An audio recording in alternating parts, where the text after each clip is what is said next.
check of the forecast with Chief Meteorologist Alana Brophy joining us from our Black Desert Newsroom and Weather Center in Ivins, the only station here in Utah with a newsroom and weather center there. How are you, Alana? I'm fantastic, Brian. Look at the view. And this is the best time for me to be out on the golf course because nobody can see my terrible swing. Also, the temperatures backing off from that extreme heat. We're live from southern Utah, where we know the triple digits have a firm grip, but we've seen that heat now move to the Wasatch Front. Great sunset coming from Brittany Thorpe. This one coming from St. George. Pretty. And we saw hazy sunshine in the southern portion of the state, but we know it was a completely different story along the Wasatch Front and has been for the last several days. Another good shot here. This one coming in from Iron County, just up the road. Hey, thanks, Mark, for sending this from the Cedar City area. You can see with that wildfire smoke, we do get the pop of color on top of our normal sunset, but unfortunately, air quality declines. Looking at those temperatures right now, it's still hot in the south as we sit in the mid-90s. We've watched those numbers fall into the 80s and 90s really throughout the state, and that includes up in Salt Lake City. As we take a check on that time-lapse video, what you're seeing from our Black Desert camera is the increase of moisture. We get a few more clouds as we make it through the evening and head towards sunset, and that gives you an idea that more moisture is moving in and pushing into the southern portion of the state.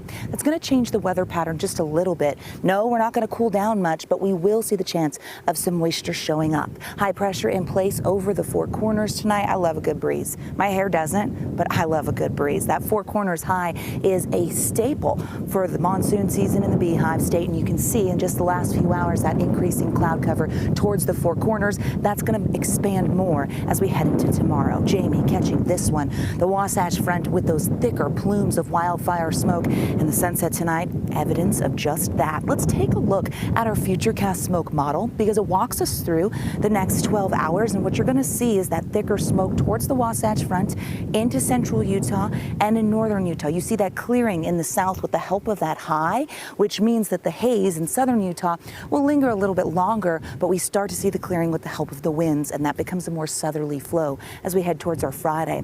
In northern Utah, unhealthy air for sensitive groups. It's expected along the Wasatch Front. We're going to see it in Tooele and Box Elder County.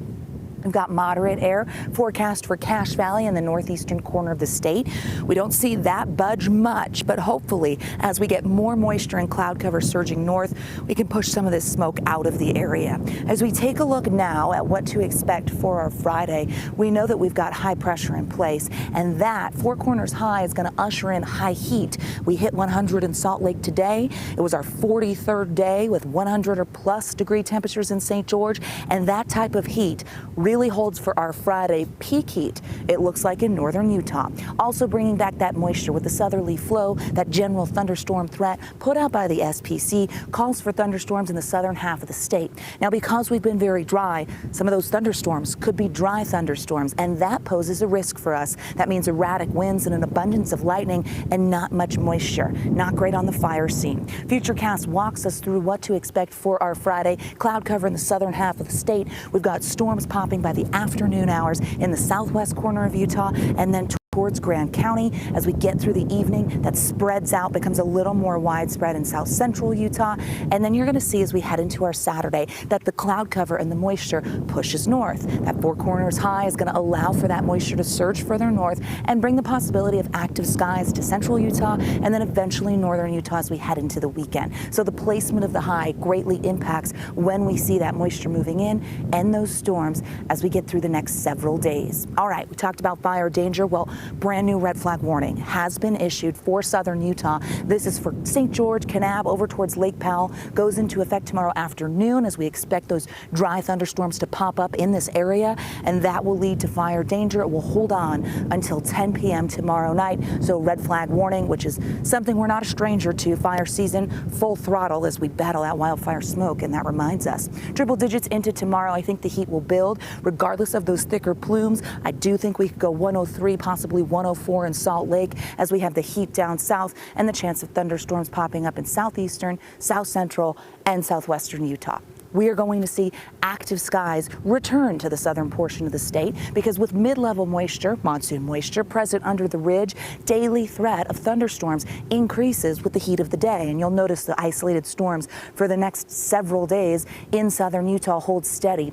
Models now warming us up a little bit into Monday. That's why that high jumped to 108. 102 is average, so the heat will be here, but so will the storms, and we know those storms cool quickly. Wasatch Front, taking a look at those numbers, we get an increase of cloud cover with a chance of isolated storms by Sunday. That may ease our temperatures a little bit, but I think the potential to hit triple digits back to back as we head into next week is there. We're of course going to watch it closely as the pattern progresses and keep you forewarned. For now, live from the Black Desert Weather Center and Newsroom in Ivins, I'm going to send it back into you, Brian. Brian, I miss you, and I will be back soon. We can't wait to see you, Alana. Thanks so much.